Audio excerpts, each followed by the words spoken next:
Yang satu ini bisa jadi alternatif buat Anda para pengusaha ataupun pebisnis yang lagi cari mobil operasional tapi dengan teknologi listrik murni. Ini adalah Varizon SV ataupun Varizon Supervan yang kabarnya akan dijual di rentang harga di 600 jutaan. Jadi bersaing ketat juga dengan rival terdekatnya yaitu HS, bahkan juga HS Premio. Kita akan bedah dan juga lihat apa aja kelengkapan dan detail dari mobil listrik van Varizon Supervan ini.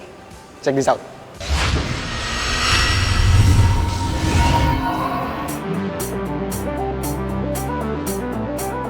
Oke, jadi teman-teman informasi, jadi Varizon ini adalah part of dari Geely Group ataupun juga kalau misalkan secara global dia fokusnya lebih menyasar kepada segmen-segmen komersial, termasuk juga dengan Varizon Supervan ini ya yang memang kebutuhannya sebagai mobil niaga ya, bisa jadi travel ataupun juga jadi kebutuhan lainnya.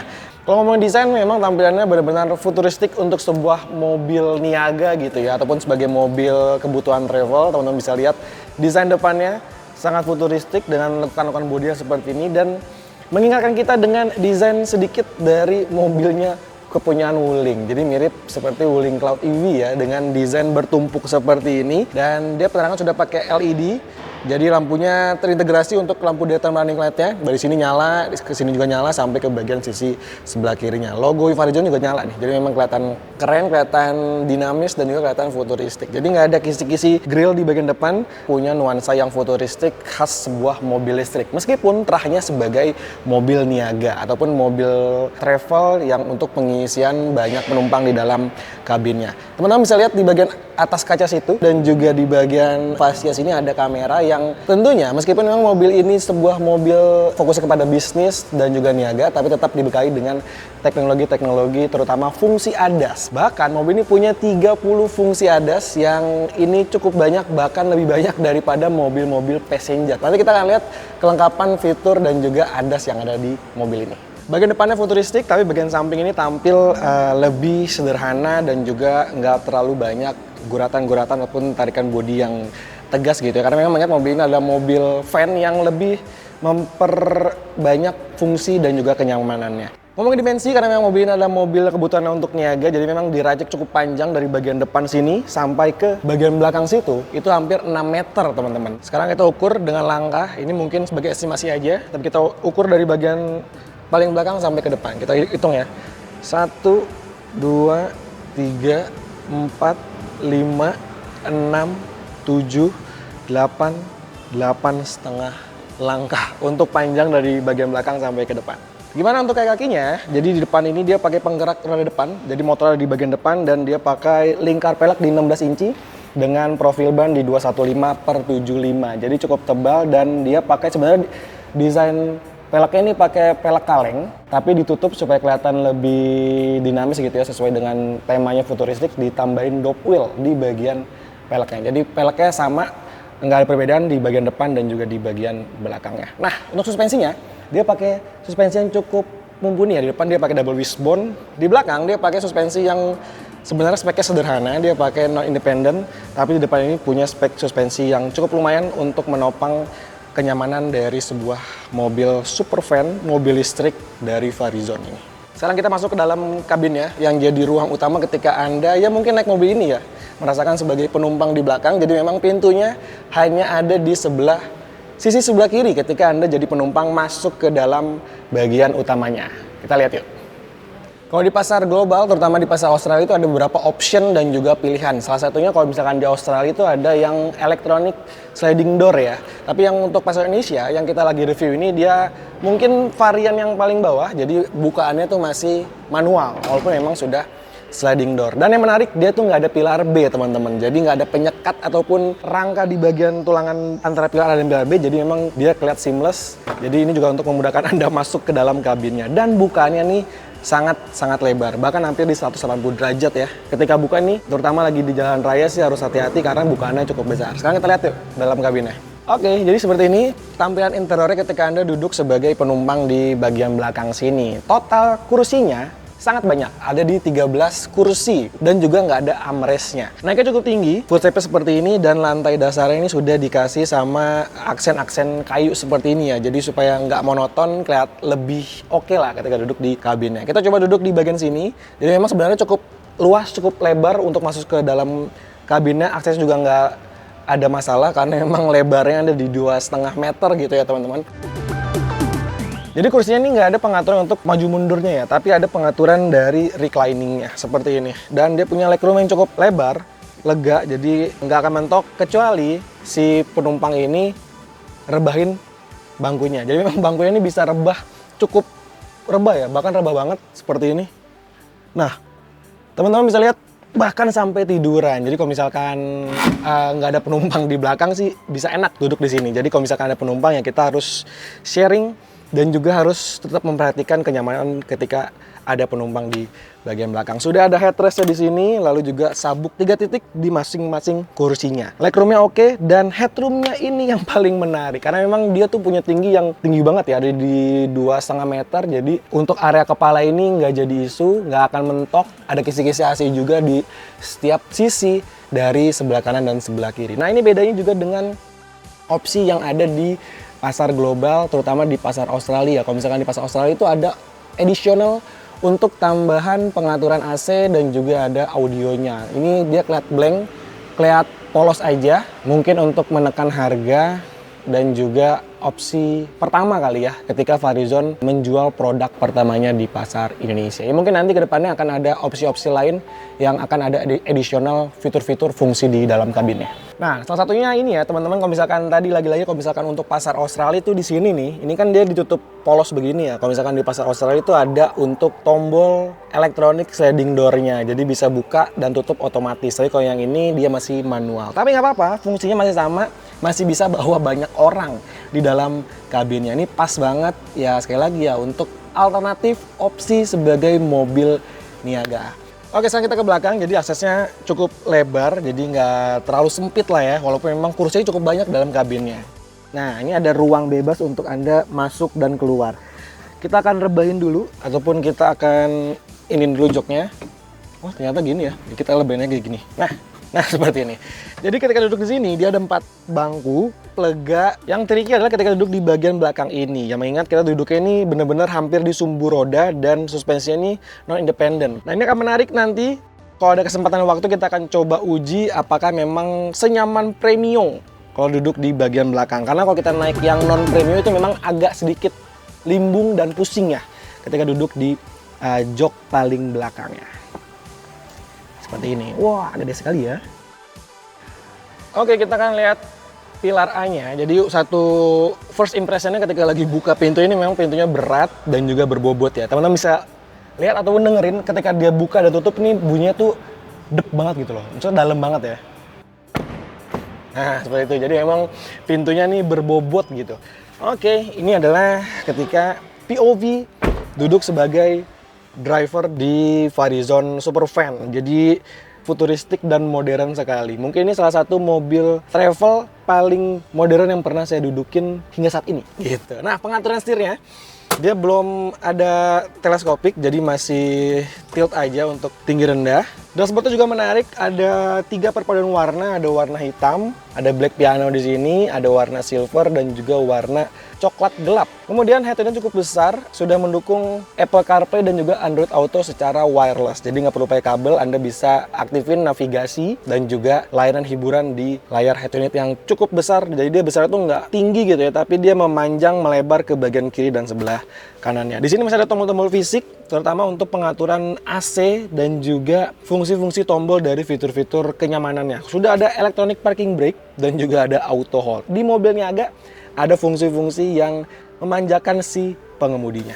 Tadi seperti saya bilang, dia punya 30 fitur ADAS, terutama di adaptive cruise control dan juga pengaturan jarak. Kecepatannya kita bisa atur di setir sebelah kiri, dan sebelah kanan ini untuk fungsi dari infotainmentnya. Untuk ngatur ADAS-nya di sini, dia banyak sekali, ada adaptive cruise control, ada intelligent pilot system, ada automatic emergency braking system, lalu juga ada lane keeping assist, sampai ada emergency lane keeping assist. Ini sudah tersemat di Varizon Supervan ini. Dan juga Setirnya ini, karena tadi saya bilang sudah EPS atau Electronic Power Steering, kita bisa atur nih untuk bobotnya. Ada comfort, dia akan lebih kerasa enteng, dan sport ini dia akan kerasa lebih berat. Jadi untuk manuver dan juga handlingnya ini akan jadi lebih baik lah ketika lagi di kecepatan yang tinggi. Karena kan mobil ini cukup tinggi ya, panjang besar juga, pasti akan bergantung pada hembusan angin yang mengenai mobil ini. Jadi kita bisa atur sedemikian rupa untuk setirnya. Nggak ada kunci kontak konvensional, jadi Anda nggak perlu nyolok-nyolok karena sudah ada engine stop start buttonnya di sebelah kiri sini. Dan juga kedapatan fatigue system ataupun driver attention warning ini akan sangat berguna ketika jadi driver. Ketika capek, mata udah sayup-sayup, dia akan ngedeteksi lewat LiDAR di sini. Ketika sistem membaca kita lagi ngantuk, lelah, dia akan langsung ngasih notifikasi ataupun peringatan untuk kita beristirahat dulu. Nah, paling menarik adalah duduk di bagian pilar A-nya sini, teman-teman. Karena di sini dia sudah pakai lapisan kulit dan ada fitur dari heating dan juga cooling seat-nya. Di sini bisa 2 orang dan masing-masing kursi ini dia ada 3 titik seat belt. Kalau yang misal sebelah kanan sini di sini, kalau misalkan yang paling terluar atau mendekat pintu, seat belt-nya ada di pilar pintunya itu. Gimana untuk kompartemen? Juga banyak. Ketika duduk di bagian depan, di sini ada kompartemen tertutup, bisa taruh cup holder di sini. Di sini juga ada penyimpanan juga. Di bawahnya juga ada penyimpanan. Ada juga di sini juga USB port. Di sini tipe C, tipe A. Glove box-nya juga besar dan sudah soft opening. Dan juga ada penyimpanan tertutup di bawah jok dari penumpang depannya. Dia ada 2 slot, ada 2 kompartemen. Jadi kalau teman-teman lagi mau naruh barang yang sifatnya privacy juga bisa taruh di bawah sini. Nah, di masing-masing door trimnya, terutama di pilar A sini juga sudah ada cup holder, penyimpanan bertumpuk di atasnya. Ada 3 layer yang teman-teman bisa manfaatin. Dan menariknya, ini mobil sudah automatic up and down power window. Jadi, untuk drivernya kita bisa turunin secara otomatis dan naikin juga secara otomatis. Begitu pula juga dengan kaca di bagian pilar A sebelah kiri dekat penumpang. Di sini banyak tombol-tombol ataupun fungsi-fungsi lain, terutama ada Electronic Stability Control, lalu juga ada Adaptive Braking, kita bisa atur levelnya. Ada Drive Mode, pertama ada Sport, juga ada Eco, dan juga leveling lampu. Dan pengaturan spionnya sudah elektronik juga. Ya karena memang temanya sebuah mobil travel gitu ya, mobil niaga. Tadi selain banyak kompartemen juga, di sini juga ada teman-teman. Di atas ini juga kita bisa naruh, misalkan kayak supir itu lagi naruh dokumen bisa di sini. Juga ada visornya, tapi nggak ada kaca di sini. Visor di sini juga nggak ada kaca, lampunya sudah LED, lampu kabinnya. Ini kita bisa nyalain semua lampu dan ada hand grip di sini. Jadi lebih ngegrip lah ketika lagi berkendara mobil ini, terutama di jalan yang rusak. Terus gimana nih untuk pengaturan transmisinya? Dia sudah shift by wire, jadi one touch pedal ya, ataupun transmission di sini. Jadi mirip-mirip seperti mobil-mobil listrik, terutama juga mirip seperti Mercedes-Benz gitu. Jadi pengaturan transmisinya kita tinggal naikkan, turunkan, ataupun pencet untuk parkingnya. Akses kenyamanan lainnya ketika duduk di bagian sini adalah hadirnya armrest. Jadi kita bisa atur gimana tingkat kemiringannya. Jadi bisa jadi space juga ya antara si penumpang dan juga si drivernya. Ya, jadi memang fitur-fiturnya cukup menarik, fitur-fitur terutama di fitur-fitur keselamatannya yang memang jadi fokus dari Varizon tetap diberikan pada mobil kelas niaga seperti ini. Kita lihat yuk ke bagian paling belakang bagasinya karena juga jadi tawaran menarik dari Varizon. Nah, untuk masuk keluarnya ini sangat mudah karena memang nggak ada pilar B dan bukan pintunya cukup besar. Ya, jadi mobil ini bukan cuman bisa dijadikan sebagai mobil travel atau mobil niaga. Jadi buat teman-teman para pengusaha yang mungkin punya food truck, bisnis makanan ataupun juga ambulans bisa memanfaatkan kefleksibelan dari mobil ini ya teman-teman. Bukan bagasinya dia sudah kiri dan kanan seperti ini. Jadi bisa memudahkan Anda, misalkan lagi ambulans gitu, lagi bawa pasien, tinggal angkat aja karena bukan yang lebar. Food truck juga seperti itu. Dan seperti ini bagasinya, ketika lagi bawa koper yang cukup banyak sih masih bisa di sini ya, karena space-nya cukup lebar. Teman-teman bisa lihat, saya tinggi segini aja tuh masih cukup tinggi ya, lebar juga, jadi bisa dimanfaatin.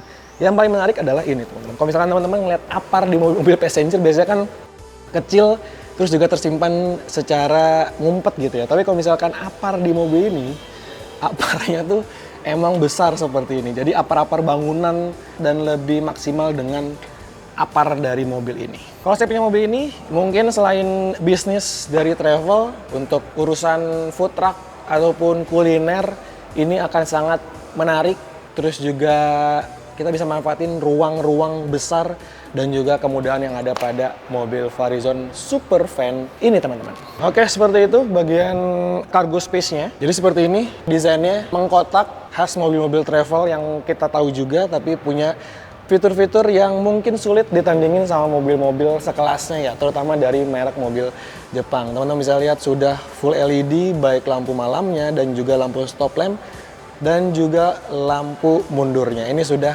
penerangan full LED.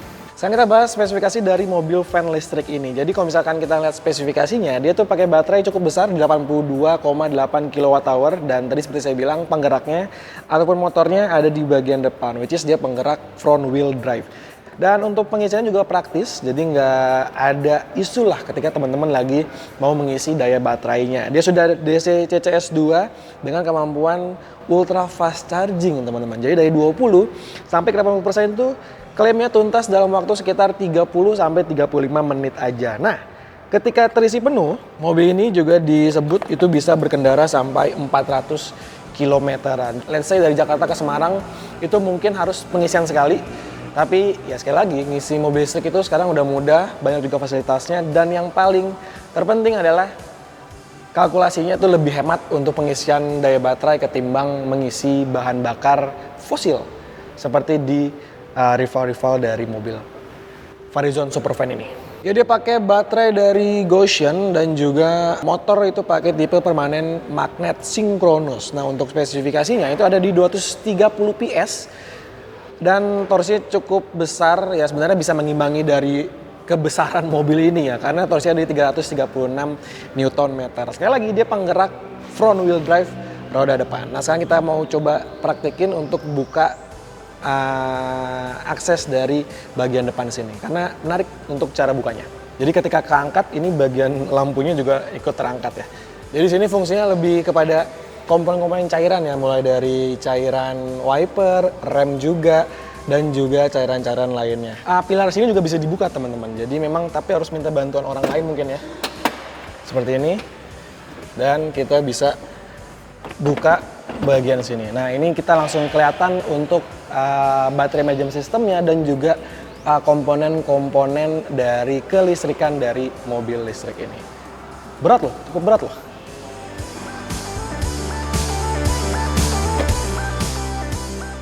Nah, menurut kalian bagaimana soal tawaran dari mobil listrik ini? Coba sampaikan di kolom komentar dan sampai jumpa di video berikutnya. Dadah!